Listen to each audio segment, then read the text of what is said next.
Ya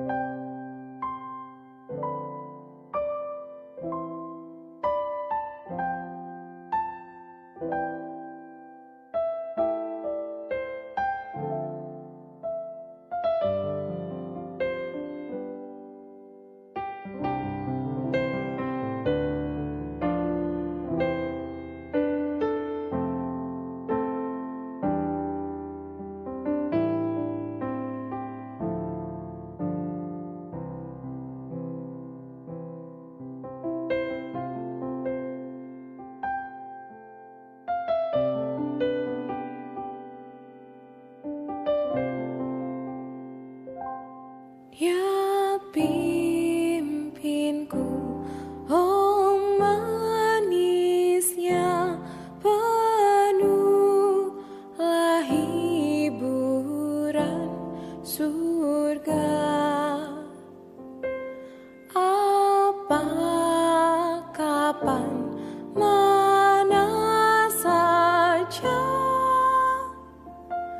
dipimpin oleh tangannya. Dia pimpinku, dia pimpinku, tangannya selalu pimpinku.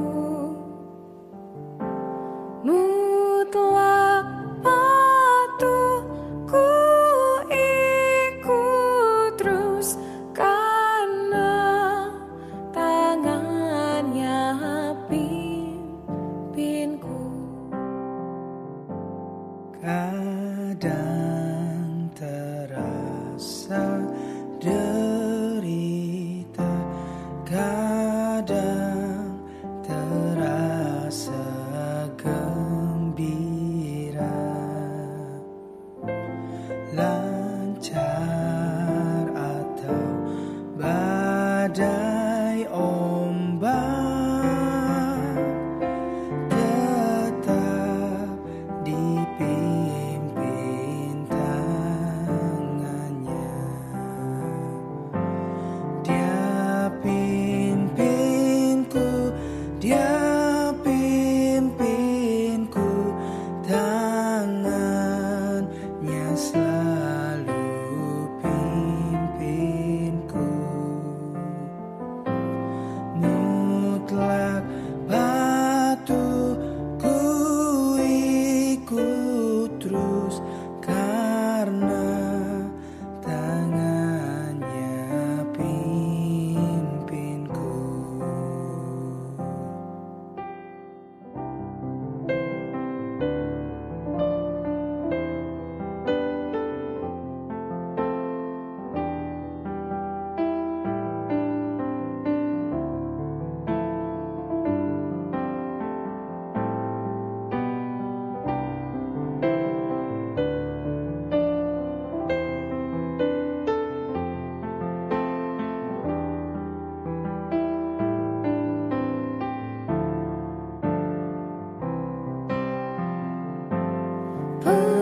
Pegang erat ya Tuhanku, hidupku ikut Kau selalu.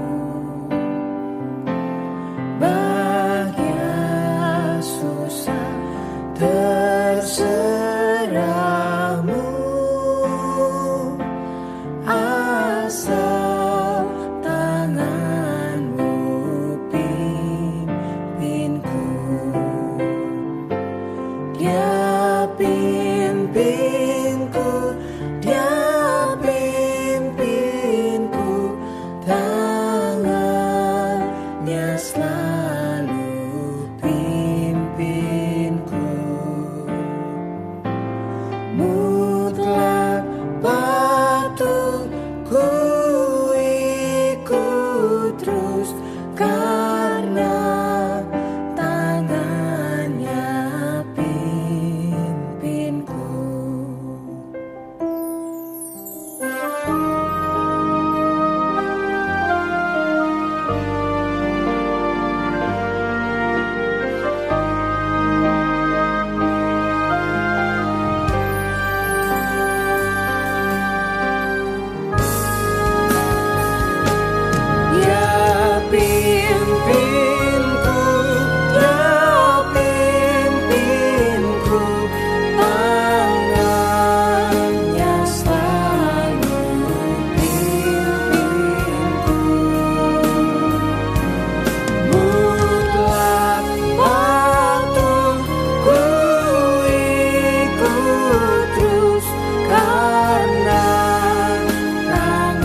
Berita ke-21. Keperluan orang yang buta di dalam agama, penglihatan hayat dan pengembalaan hayat. Bagian pertama. Seperti yang telah kita sebutkan sebelumnya, 9 peristiwa dalam Injil Yohanes dibagi dalam 2 kelompok. 6 peristiwa yang pertama menunjukkan bagaimana Tuhan sebagai hayat kita dapat menanggulangi perkara-perkara positif. Sementara itu, 3 peristiwa yang terakhir menunjukkan bagaimana Tuhan sebagai hayat kita dapat menanggulangi perkara-perkara negatif.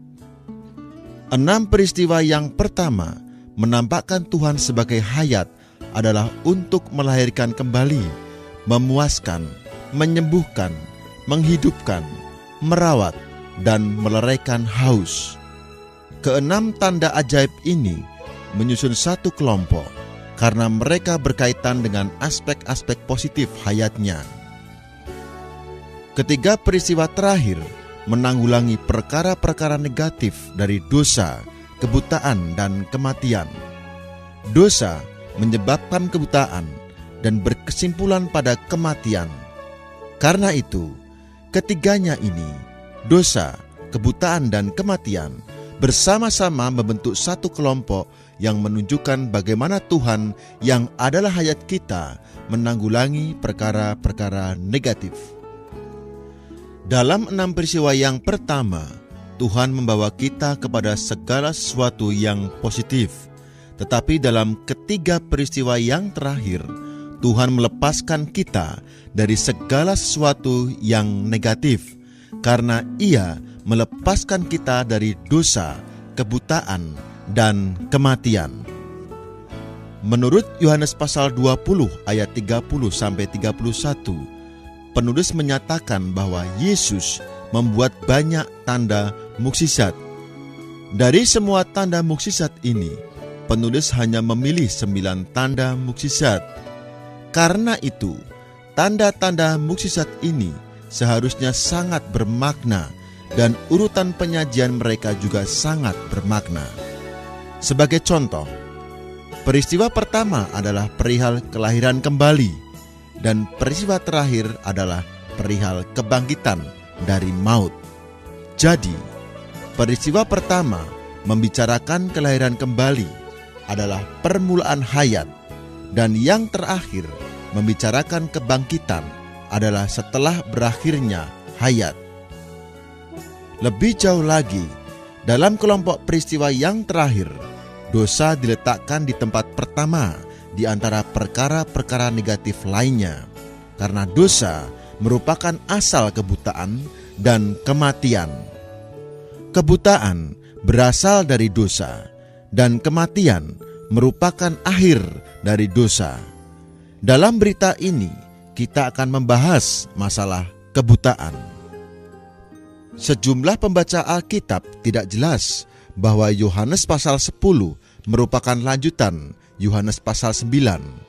Akan tetapi, jika Anda membaca dengan cermat, Anda akan nampak bahwa pasal 10 merupakan sambungan pasal 9. Karena itu, kedua pasal ini membentuk satu bagian dari firman kudus. Yohanes pasal 10 ayat 21 membantu kita untuk memahami bahwa pasal 10 merupakan sambungan pasal 9. Karena pertanyaannya menanyakan, dapatkah setan memelekkan mata orang-orang buta? Akan tetapi, kedua pasal ini mengungkapkan butir yang berlainan. Dalam kedua pasal ini, dua aspek utama yang diwahyukan mengenai diri Tuhan adalah Tuhan membuat orang yang buta melihat, dan Tuhan mengembalakan orang-orang yang percaya kepadanya di luar agama. Kesatu, penglihatan hayat bagi orang yang buta di dalam agama. Peristiwa ini membuktikan lebih jauh bahwa agama, hukum Taurat, sama sekali tidak membantu orang yang buta. Tetapi Tuhan Yesus adalah terang dunia. Dia dengan cara hayat membuat orang yang buta melihat. Yohanes pasal 10 ayat 10 dan 28. Mukjizat ini dibuat pada hari Sabat, seolah-olah Tuhan sekali lagi dengan sengaja melakukan suatu mukjizat pada hari Sabat untuk menyingkapkan kesia-siaan ritual agama. Kebutaan seperti dosa dalam pasal sebelumnya adalah masalah kematian. Orang yang mati pasti buta, yaitu orang-orang yang tidak percaya, yang pikirannya telah dibutakan oleh ilah zaman ini. Karena itu, mereka memerlukan cahaya Injil dengan kemuliaan Kristus menyoroti mereka. 2 Korintus pasal 4 ayat 4. Untuk membuka mata mereka supaya mereka berbalik dari kegelapan kepada terang dan dari kuasa iblis kepada Allah. Kisah Para Rasul 26 ayat 18. Menurut prinsip yang ditetapkan dalam pasal 2, ini juga mengubah kematian menjadi hayat. A. Lahir buta. Mari kita baca Yohanes pasal 9 ayat 1-3. Waktu Yesus sedang lewat, ia melihat seorang yang buta sejak lahirnya. Murid-muridnya bertanya kepadanya, "Rabi, siapakah yang berbuat dosa? Orang ini sendiri atau orang tuanya, sehingga ia dilahirkan buta?" Jawab Yesus, "Bukan dia dan bukan juga orang tuanya, tetapi supaya pekerjaan-pekerjaan Allah dinyatakan di dalam dia." Pertanyaan ini diajukan oleh murid-murid sesuai dengan pengetahuan keagamaan mereka. Mereka mengira bahwa kebutaan pasti disebabkan oleh dosa orang itu atau dosa orang tuanya. Pertanyaan ini sama dengan pertanyaan dalam Yohanes pasal 4 ayat 20-25 dan Yohanes pasal 8 ayat 3-5, yaitu tentang benar atau salah milik pohon pengetahuan. Hasilnya adalah kematian. Kejadian pasal 2 ayat 17. Tetapi jawaban Tuhan dalam Yohanes pasal 9 ayat 3 memalingkan mereka kepada dirinya sebagai pohon hayat. Hasilnya adalah hayat. Kejadian pasal 2 ayat 9. Kita telah nampak bahwa dalam Injil Yohanes, Tuhan tidak pernah menjawab pertanyaan-pertanyaan seperti ini dengan ya atau tidak, benar atau salah. Ini karena Injil Yohanes adalah kitab hayat, bukan buku pengetahuan perihal baik dan jahat. Karena itu, Tuhan berkata bahwa kebutaan orang itu adalah supaya pekerjaan-pekerjaan Allah dinyatakan di dalam Dia. Mengapa Tuhan tidak pernah menjawab dengan ya atau tidak? Karena jawaban ya atau tidak berasal dari pohon pengetahuan baik dan jahat. Baik dan jahat sama dengan ya atau tidak. Sementara ya dan tidak adalah milik pohon pengetahuan baik dan jahat. Dalam Injil ini, Tuhan datang kepada kita sebagai pohon hayat. Pohon hayat adalah Allah sebagai hayat kita. Dengan sendirinya, dalam ayat ini, Tuhan tidak pernah menjawab pertanyaan orang-orang dengan ya atau tidak. Ia selalu memalingkan mereka kepada Allah. Tuhan tidak menggunakan kata ya atau tidak sebagai jawaban, melainkan menunjukkan Allah sebagai pohon hayat.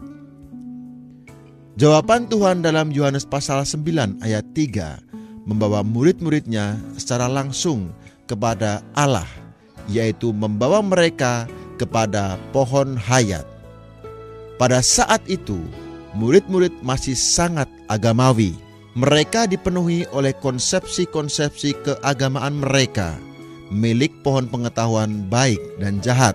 Tetapi Tuhan berulang-ulang mencoba untuk memalingkan mereka dari pohon pengetahuan kepada pohon hayat.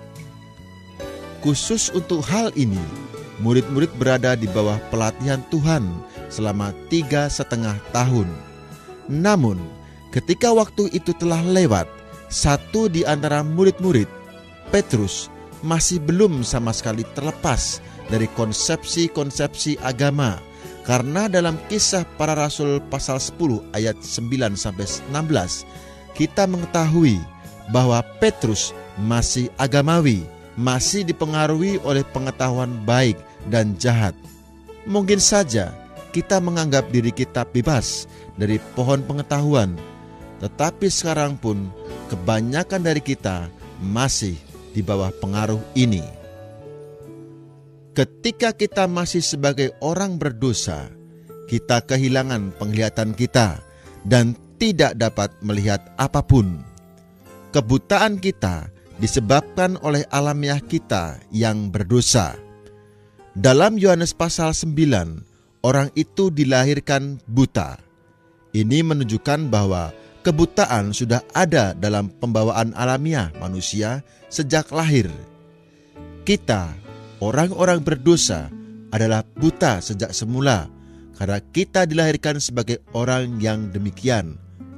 Pernahkah Anda menyadari bahwa setiap orang dosa dilahirkan buta? Karena itu, jika kita mengakui bahwa kita adalah orang berdosa, kita juga harus mengakui bahwa kita adalah orang yang buta. B. Menerima terang. 1. Melalui terang hayat. Ketika Tuhan Yesus melihat orang buta ini, Ia berkata, "Selama aku di dalam dunia, akulah terang dunia." Yohanes pasal 9 ayat 5. Tuhan adalah terang hayat. Yohanes pasal 8 ayat 12. Kebutaan berasal dari tidak adanya terang hayat. Setiap orang yang mati adalah orang yang buta. Tidak diragukan lagi, orang yang mati tidak dapat melihat apapun. Karena itu, kebutaan menunjukkan tidak adanya hayat. Jika Anda mempunyai hayat, Anda mempunyai penglihatan, karena terangnya telah mencelikan mata Anda. Jadi, mula-mula Tuhan menunjukkan bahwa orang yang buta memerlukan terang hayat. 2. Melalui pengurapan firman hayat berbaur dengan sifat insani. Ayat 6 sangat menarik. Setelah Ia mengatakan semuanya itu, Ia meludah ke tanah dan membuat lumpur dengan ludah itu, lalu mengoleskannya pada mata orang buta tadi.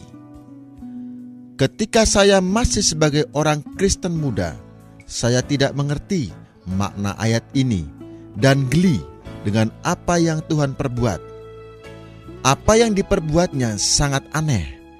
Tak seorang pun suka berkontak dengan ludah seseorang, tetapi Tuhan Yesus justru mencampur ludahnya dengan tanah dan menjadikannya suatu lumpur. Kemudian Ia menggunakan lumpur ini untuk mengolesi mata orang buta itu. Injil Yohanes adalah kitab yang berisi suatu gambaran.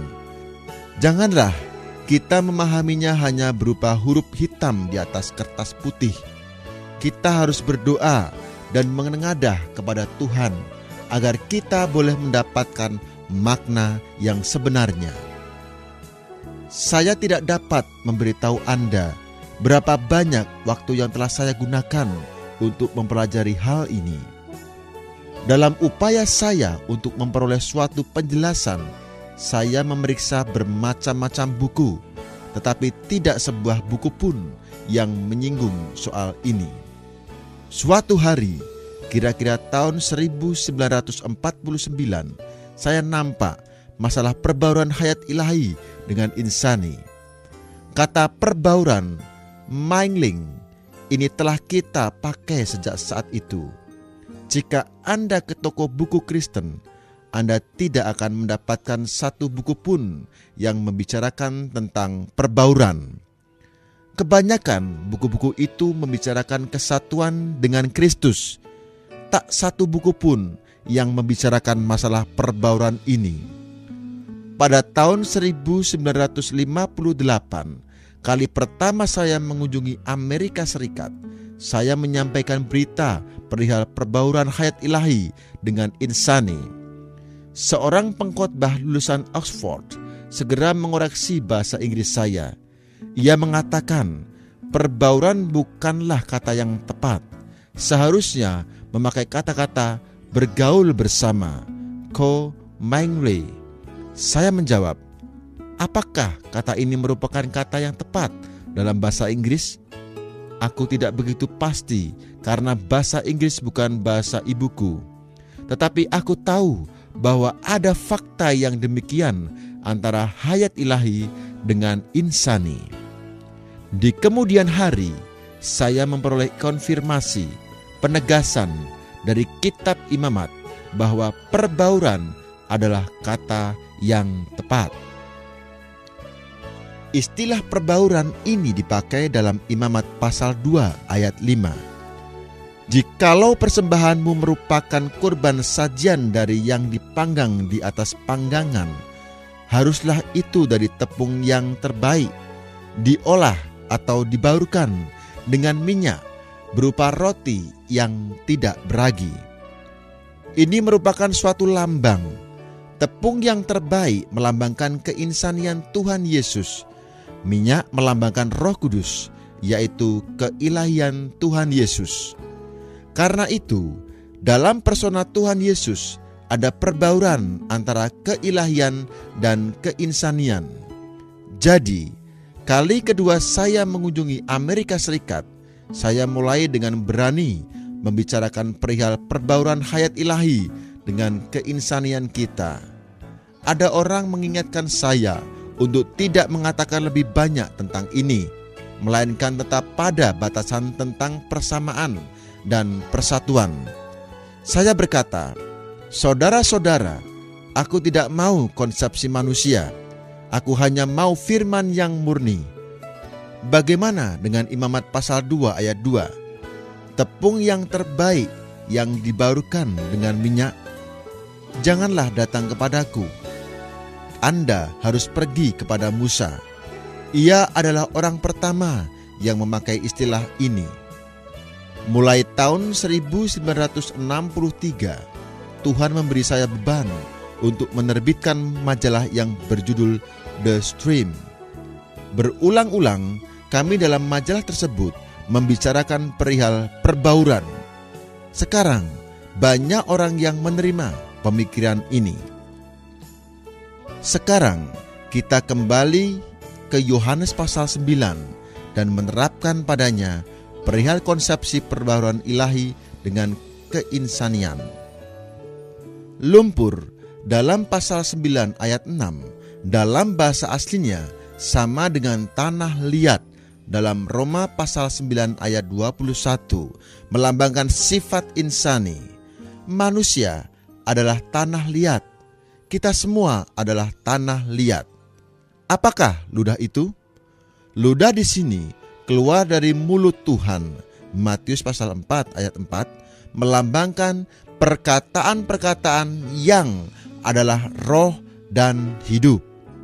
Yohanes pasal 6 ayat 63. Jadi, secara kiasan, ludah adalah firman, juga adalah roh dan hayat yang keluar dari mulut Tuhan. Perkataan, firman yang keluar dari mulut Kristus adalah roh. Jadi, mencampur ludah dengan tanah liat menyatakan membaurkan sifat insani dengan firman Tuhan yang hidup. Kata mengoleskan bisa membuktikan ini karena roh Tuhan adalah roh yang mengurapi. Lukas pasal 4 ayat 18, 2 Korintus pasal 1 ayat 21 sampai 22, 1 Yohanes pasal 2 ayat 27. Ludah menyatakan firman atau perkataan Tuhan yang keluar dari unsur atau esens diri Tuhan sendiri. Tanah liat dibaurkan dengan ludah. Ini berarti Tuhan membaurkan esensnya dengan kita melalui bahkan dengan firman-Nya. Hakiki kita adalah tanah liat. dan esens Tuhan di dalam firman adalah ludah.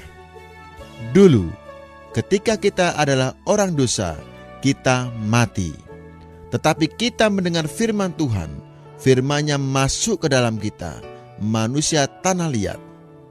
Ketika kita mendengar dan menerima Injil, itu berarti ludah Tuhan masuk ke dalam kita, manusia tanah liat. Dengan kata lain, tanah liat menerima sesuatu yang keluar dari mulut Tuhan dan berbaur dengannya. Perbauran keilahian dengan keinsanian merupakan minyak urapan yang paling mujarab di seluruh bumi. Tidak ada minyak urapan lain yang bisa mengunggulinya. Tuhan mengolesi mata orang buta ini dengan tanah liat yang dibaurkan ludah. Ini menunjukkan pengurapan roh hayat. Pengurapan roh hayat menyertai perbauran Tuhan di dalam firman-Nya dengan tanah liat. Segera sesudah Anda menerima Tuhan melalui firman-Nya, terjadi pengurapan roh hayat. Pengurapan atau pengolesan Tuhan pada mata yang buta dengan tanah liat yang dibaurkan dengan ludahnya menunjukkan bahwa melalui pengurapan firman Tuhan yang adalah rohnya yang berbaur dengan keinsanian kita, mata kita yang dibutakan oleh iblis akan dapat melihat. 3. Melalui taat kepada firman hayat dan membasuh bersih keinsanian yang usang. Setelah mata orang buta itu diolesi dengan tanah liat, ia menjadi lebih buta daripada sebelumnya. Sekarang, suatu lapisan tanah liat yang tebal menutupi matanya. Tuhan berkata kepadanya, "Pergilah, basuhlah dirimu dalam kolam Siloam." Yohanes pasal 9 ayat 7. Orang itu pergi, membasuh dirinya, lalu kembali dan dapat melihat lagi. Membasuh di sini adalah membersihkan tanahnya. Ini melambangkan membersihkan sifat insani kita yang lama, seperti yang kita alami ketika dibaptis. Roma pasal 6 ayat 3, 4, dan 6. Orang buta itu pergi membasuh dirinya. Ini menyatakan bahwa ia menaati firman pemberi hayat Tuhan. Demikianlah ia melihat. Jika setelah ia diolesi tanah, ia tidak mau membasuh tanah itu, maka ia akan lebih buta daripada sebelumnya. Ketaatan kita terhadap pengurapan Tuhan bisa membersihkan dan membuat kita dapat melihat. Kata Siloam berarti diutus. Ini sangat bermakna. Menerima pengurapan roh hayat berarti Anda selalu berada pada kedudukan sebagai orang yang diutus. Pengurapan menaruh kita pada kedudukan sebagai orang utusan. Karena itu, kita harus taat. Tuhan sendiri selalu berdiri pada kedudukan orang yang diutus Bapa, dan ia selalu taat. Sekarang, Tuhan menaruh kita pada kedudukan yang sama seperti Dia sebagai seorang utusan. Setelah kita menerima Tuhan dalam firman-Nya dan menerima pengurapannya, Ia menaruh kita pada posisi seorang utusan. Kita sekarang harus taat kepada perintah-Nya. Setelah Anda menerima Tuhan dalam firman-Nya, langkah pertama apakah yang Anda ambil untuk menjadi taat? Begitu Anda percaya kepada Tuhan dan menerimanya dalam firman, Tuhan akan menyuruh Anda pergi ke kolam. Langkah pertama adalah Tuhan akan menyuruh Anda ke kolam. Ia menyuruh Anda membasuh dan dibaptis. Sejak itu, Anda harus setiap hari dan sepanjang hari menerapkan pembasuhan ini.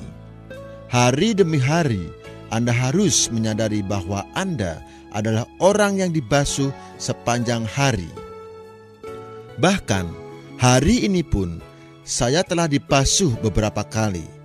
Setiap perintah dari Tuhan selalu diikuti dengan pengurapan roh hayat di batin Anda. Pergilah dan basuhlah. Pasal ini mencatat kisah seorang buta. Tuhan membaurkan ludahnya dengan tanah liat, kemudian mengoleskannya pada mata si buta. Tuhan menyuruhnya pergi dan membasuh diri di kolam Siloam. Ketika orang buta itu membasuh matanya, tanah liat itu terlepas. Apakah tanah liat itu? Tanah liat menunjukkan hayat alamiah atau diri, ego, manusia itu sendiri.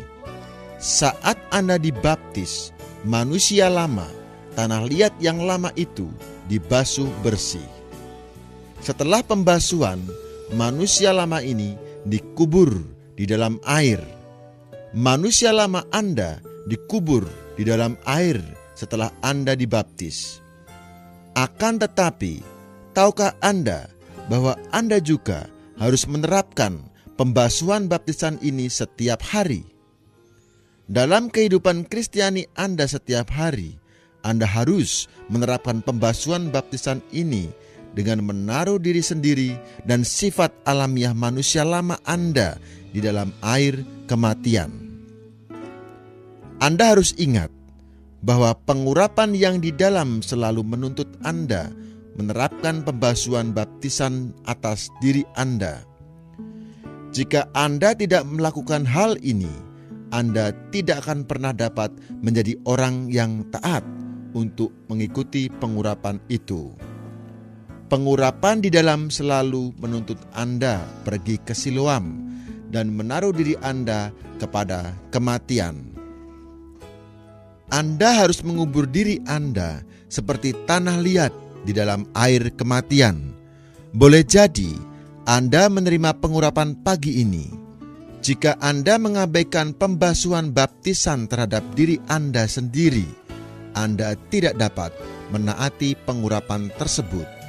Perintah untuk menaruh diri Anda di dalam air kematian segera diikuti dengan pengurapan. Pengurapan menuntut Anda membersihkan tanah liat usang. Ketika Anda melakukan ini, Anda akan menerima penglihatan dan terang. Menurut pengalaman kita, setelah kita menuruti tuntutan pengurapan untuk menaruh diri kita ke dalam air kematian, kita akan menerima terang dengan penglihatan. Setiap hal menjadi sangat jelas karena kita sekarang mempunyai penglihatan dan terang. Sinar matahari yang sejati ada di dalam kita. Mata kita terbuka dan kita dapat melihat dengan jelas karena kita telah menerima penglihatan dan sekarang berada di dalam terang. Apa yang terjadi seandainya orang buta itu tidak menaati perintah Tuhan yang menyuruhnya pergi membasuh matanya? Sekalipun matanya telah diolesi dengan tanah liat, namun penolakannya untuk mematuhi perintah itu akan membuatnya semakin buta. Apa yang Tuhan perbuat sehingga saat itu malah akan menjadi sebuah selubung atau penutup, bukan penanggalan selubung itu. Demikian juga, jika kita tidak menaati pengurapan roh hayat, pengurapan itu malah akan menjadi suatu selubung yang menutupi mata kita. Bukannya mencelikkan mata kita, akan tetapi jika kita menaati pengurapan roh hayat dan mengubur diri kita ke dalam kematian, mata kita akan dicelikkan. Singkatnya, kita akan mempunyai penglihatan dan akan ada di dalam terang. Jika tidak, ketidaktaatan kita akan menyebabkan pengurapan roh hayat menjadi suatu selubung yang menutupi mata kita, dan kita akan menjadi lebih buta dan akan dibawa ke kegelapan yang lebih dalam. Kali pertama saya menerima penafsiran ini, saya tertawa. Kata saya, mencampur tanah liat dengan ludah sudah cukup aneh. Sekarang aku mendapatkan penjelasan yang juga aneh. Mula-mula saya tidak dapat mempercayai ini. Namun ketika saya berdoa dan memeriksa pengalaman-pengalaman saya menjadi percaya. Jika Anda melakukan hal yang sama, Anda akan melihat bahwa ini adalah suatu penafsiran yang benar. Seringkali Anda menerima penglihatan melalui roh ilahi yang berbaur dengan keinsanian Anda. Untuk sejangka waktu, mata Anda ditutupi, dan untuk sementara Anda akan lebih buta daripada biasanya. Tetapi akhirnya, setelah Anda menaati firman pemberi hayat, sifat usang Anda akan dibasuh bersih, lalu Anda mempunyai langit yang cerah. Silahkan mencocokkannya dengan pengalaman Anda. Inilah prosedur setiap kali Anda menerima terang. Hanya membaca atau mempelajari Alkitab tidaklah cukup. Tanpa membaurkan hayat ilahi dengan keinsanian Anda tidak akan pernah dapat nampak terang dari firman itu. Mungkin saja Anda telah membacanya, tetapi Anda tidak dapat melihatnya. Boleh jadi Anda telah berulang-ulang membaca kalimat tertentu di dalam Alkitab, tetapi Anda tetap tidak dapat melihat terang yang ada di dalamnya. Suatu hari Anda mulai nampak. Dengan segera mata Anda tertutup, dan sejenak kemudian mata Anda bahkan lebih buta. Akan tetapi, bila Anda menaati firman hidup dan berkata, "Amin, Tuhan Yesus," segera Anda mempunyai perasaan adanya sesuatu yang tertanggalkan dari mata Anda, sehingga Anda bisa melihat. Sifat manusia lama Anda telah ditanggalkan, dan Anda dapat melihat ke dalam surga. Inilah jalan untuk menerima terang. Ada 3 langkah yang harus kita ambil supaya mata kita bisa melihat.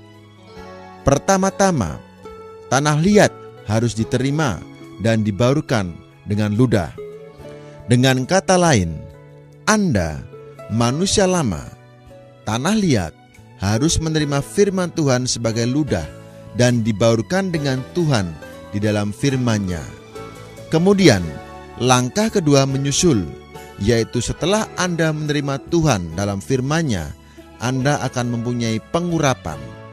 Terakhir, langkah ketiga, mengikuti pengurapan ada tuntutan, yaitu meletakkan manusia lama ke dalam maut.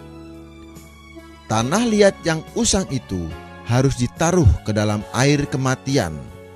Melalui ketiga langkah ini, mata Anda akan dicelikan, lalu Anda mempunyai penglihatan dan akan selalu di dalam terang. Saudara-saudari, bahkan hari ini, jika Anda ingin mempunyai penglihatan dan berada di dalam terang, pertama-tama Anda harus menerima Tuhan di dalam firman-Nya.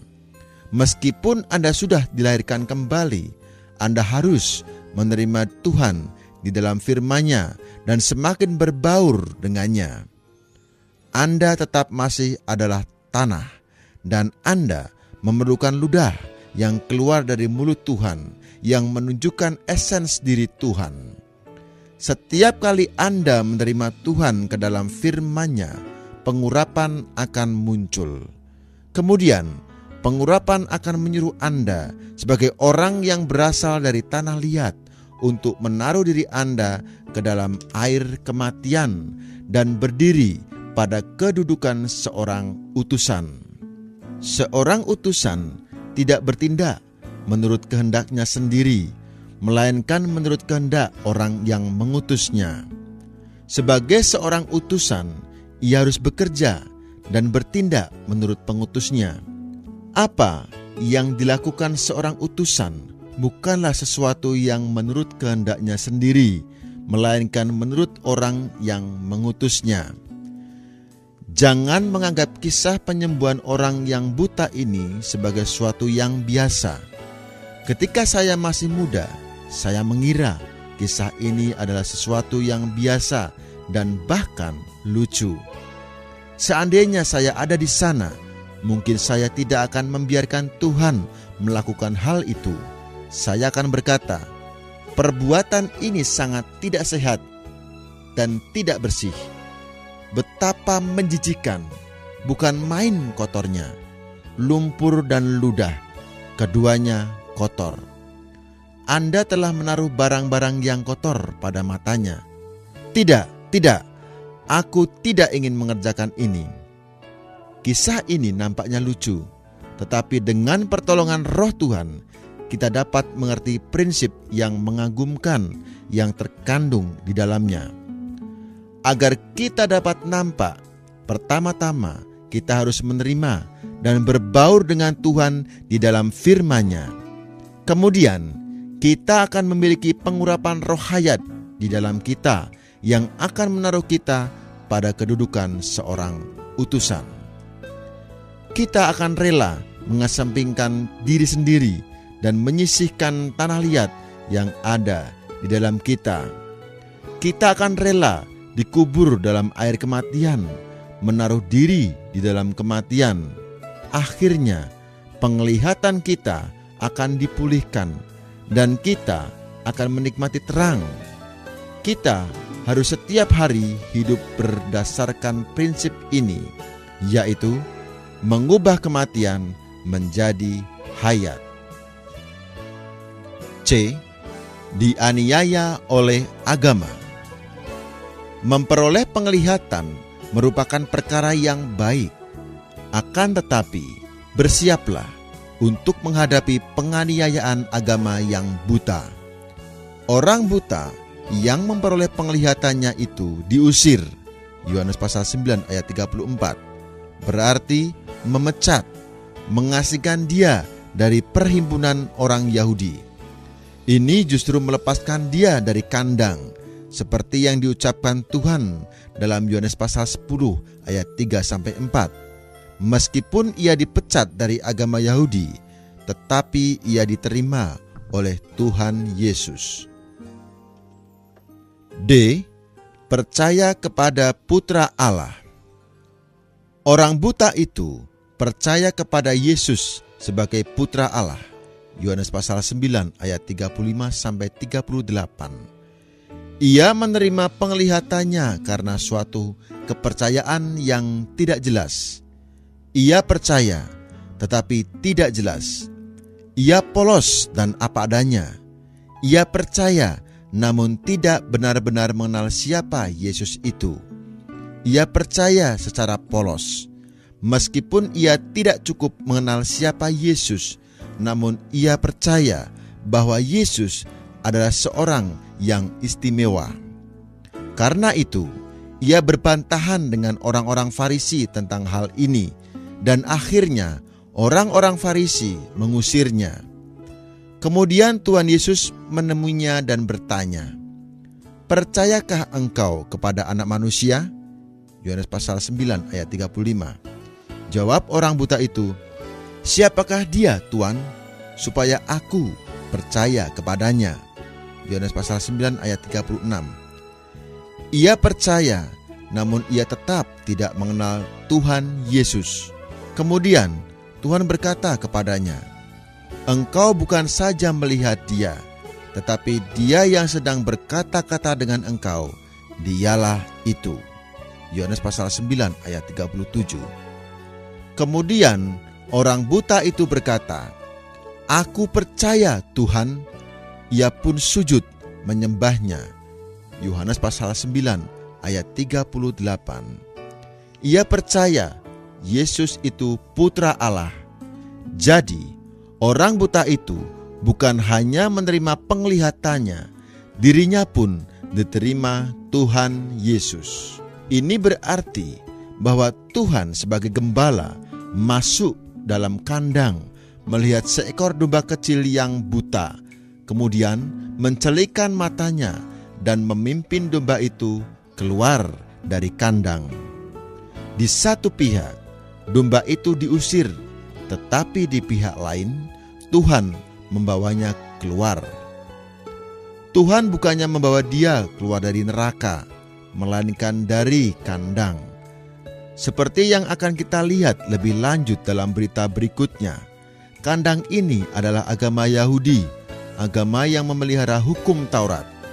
Orang yang buta itu seperti orang-orang yang buta dan timpang di serambi dalam Yohanes pasal 5, terus berada di dalam serambi memelihara hukum Taurat. Kemudian Tuhan Yesus datang, bukan hanya sebagai hayat, tetapi juga sebagai gembala, memimpinnya keluar dari kandang domba. Tuhan itu berdaulat atas segala sesuatu. Banyak di antara kita yang dulu berada di dalam kandang agama. Boleh jadi Anda berada di sana sebagai salah seorang yang timpang. Kita semua berada di dalam serambi itu. Syukur kepada Tuhan Yesus atas kuasa kedaulatannya. Ia datang sebagai hayat yang menyembuhkan kebutaan kita, dan sebagai gembala yang memimpin kita keluar dari kandang. Dihakimi oleh hayat. Dalam Yohanes pasal 9 ayat 39 sampai 41, Yesus berkata, "Aku datang ke dalam dunia untuk menghakimi, supaya siapa saja yang tidak melihat dapat melihat, dan supaya siapa saja yang dapat melihat menjadi buta." Kata-kata itu didengar oleh beberapa orang Farisi yang berada di situ, dan mereka berkata kepadanya, "Apakah kami juga buta?" Jawab Yesus kepada mereka, "Sekiranya kamu buta, kamu tidak berdosa. Tetapi karena sekarang kamu berkata, 'Kami melihat,' maka tetaplah dosamu." Tuhan berkata kepada orang-orang Farisi, Ia datang untuk menghakimi, tetapi Ia memberitahu Nikodemus bahwa Ia datang bukan untuk menghakimi, melainkan untuk menyelamatkan dunia. Yohanes pasal 3 ayat 17. Pada diri Nikodemus, dia nampak sebuah hati yang menuntut. Karena itu, dia datang bukan untuk menghakimi dunia, melainkan untuk menyelamatkan dunia. Akan tetapi, pada diri orang-orang Farisi, dia nampak kesombongan mereka. Karena itu, dia datang untuk menghakimi mereka. Apakah Tuhan datang untuk mengadili atau menyelamatkan Anda? Tergantung pada sikap Anda. Jika sikap Anda seperti Nikodemus, dia akan datang untuk menyelamatkan Anda. Tetapi jika sikap Anda seperti orang-orang Farisi, dia akan datang untuk menghakimi Anda. Apakah Tuhan akan menjadi hakim atau juru selamat? Tergantung pada sikap Anda. Bila seseorang angkuh dan menganggap diri sendiri memiliki sesuatu yang cukup lumayan, berarti ia tidak memerlukan Tuhan. Akibatnya, Tuhan Yesus akan membiarkan orang semacam ini dalam kebutaannya. Kita harus berhati-hati, jangan dengan sombong berkata bahwa kita dapat melihat. Jika kita menyatakan bahwa kita melihat, Tuhan akan membiarkan kita buta. Tuhan berkata bahwa Ia akan memberikan penglihatan kepada mereka yang buta, tetapi Ia akan menjadikan buta mereka yang merasa dirinya melihat. Inilah pernyataan Tuhan yang serius.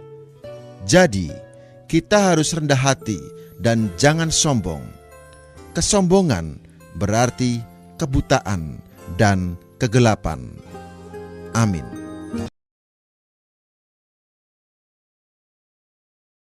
Memang saudara-saudara dan saya harus percaya dulu bahwa kalau kita menjadi orang usia lanjut, menjadi tua, boleh masuk umur lebih dari 65 tahun, jadi itu memang sudah lansia, tambah tua itu merupakan anugerah dari Tuhan, kemurahan dari Tuhan, blessing ya sebenarnya, bukan beban, bukan juga sesuatu yang membuat kita jadi berat gitu, enggak. Tetapi menjadi berkat. Nah, nomor satu menerima itu dulu. Kalau saya menjadi orang usiawan, orang senior, lansia, lanjut usia, itu karena Tuhan beranugerah pada saya. Sehingga saya boleh melampaui umur rata-rata 70 tahun. Ya. Alkitab berkata masa hidup kami 70, kalau kuat 80. Jadi saya merasa ya kalau seperti saya ini anugerah Tuhan sangat besar. Sebab saya sudah lebih dari 80. Tahun ini saya menjadi 83 tahun.